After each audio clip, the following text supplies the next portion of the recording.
নমস্কার বন্ধুরা, অর্কজ কিচেনে আপনাদের সবাইকে স্বাগত। আজ বানাচ্ছি কাজু, পোস্ত, চারমগজ ছাড়াই নিরামিষ আলুর দম। নিরামিষভাবে বানাতে গেলে সবসময় তো আর কাজু, পোস্ত এইসব দিয়ে বানানো হয়ে ওঠে না। তখন হাতের কাছে থাকা উপকরণ দিয়ে আপনারা এই আলুর দমটা বানিয়ে নিতে পারেন। তাতেও কিন্তু খেতে এটা বেশ সুন্দর হয়। চলুন তাহলে আজকের রেসিপিটা তবে শুরু করা যাক। আলুর দম বানানোর জন্য এখানে নিয়েছি 3টে বড় আলু, একটা টমেটো আর এক টুকরো আদা আর ধনেপাতা। এখানে আলুগুলো আমি ছাড়িয়ে বড় টুকরো করে কেটে নিচ্ছি। আলুর পরিমাণ যেহেতু আমার কম, তাই একটা বড় টমেটো নিয়েছি। আপনাদের পরিমাণ বেশি হলে টমেটোর পরিমাণটা কিন্তু বাড়িয়ে দিতে হবে। সব কিছু ভালো করে ছাড়িয়ে নেওয়ার পর এটা ধুয়ে নিয়েছি। এবার আলুগুলো কুকারে দিয়ে আমি সেদ্ধ করে নেব হাই ফ্লেমে 2টো সিটি দিয়ে। আর এদিকে মশলা তৈরি করার জন্য টমেটো, আদা, কাঁচা লঙ্কা এগুলো কেটে নিচ্ছি।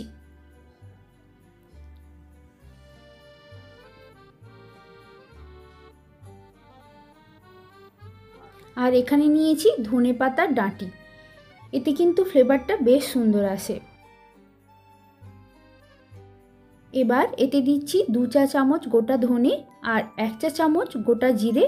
অল্প একটু নুন আর জল দিয়ে খুব ভালোভাবে এটা ব্লেন্ড করে নিচ্ছি। এখানে আপনারা জিরে গুঁড়ো বা ধনে গুঁড়োর পরিবর্তে গোটা মশলাটাই ব্যবহার করবেন, এতে কিন্তু ফ্লেভারটা খুব সুন্দর আসে। দেখুন ভালোভাবে এটা ব্লেন্ড হয়ে গেছে। আর এদিকে আলুটাও সেদ্ধ হয়ে গেছে। কুকারের প্রেসারটা রিলিজ হয়ে যাওয়ার পর আলুটা বের করে নিচ্ছি। খুব বেশি কিন্তু এটা সেদ্ধ করিনি, হালকা শক্ত ভাব থাকবে, এই রকমভাবে আলুটা সেদ্ধ করতে হবে। এবার কড়াতে দিচ্ছি অল্প একটু সরষের তেল, একটু নুন আর হলুদ। তেলটা গরম হয়ে যাবার পর সেদ্ধ করে রাখা আলুগুলো দিয়ে লাল করে ভেজে নেব। আর গ্যাসের ফ্লেমটা হাইতে রেখেই অনবরত নাড়াচাড়া করে এটা ভাজবো। গোটা রান্নাটাই কিন্তু আমি খুব অল্প তেলেই করেছি এখানে। ভেজে তুলে রাখার পর কড়াতে দিচ্ছি আরও একটু সরষের তেল। এতে দিচ্ছি একটা দারুচিনি, 3টে লবঙ্গ আর 2টো এলাচ ফাটিয়ে দিলাম।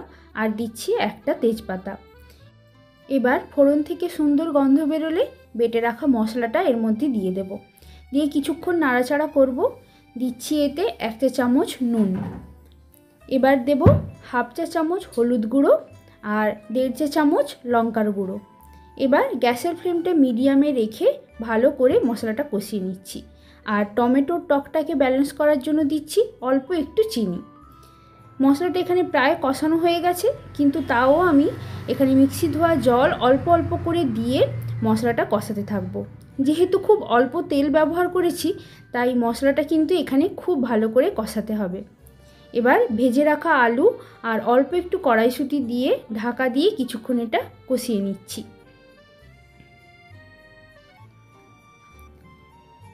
আলুটা কষিয়ে নেওয়ার পর এতে দিয়ে দেব জল।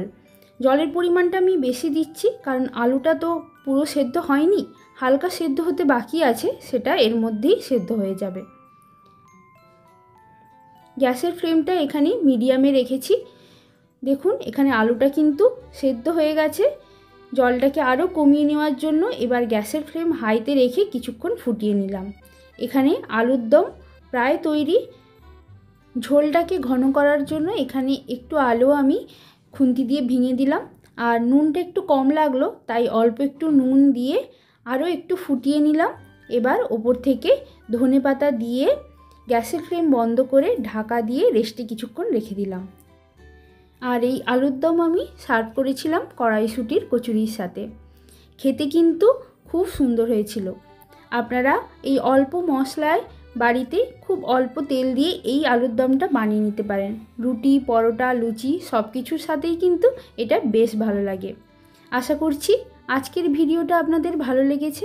ভালো লাগলে লাইক, শেয়ার আর সাবস্ক্রাইব করার অনুরোধ রইল। আজ তাহলে এ পর্যন্তই। পরের দিন আসবো আবার নতুন কোনো ভিডিও নিয়ে। ভিডিওটা পুরো দেখার জন্য ধন্যবাদ।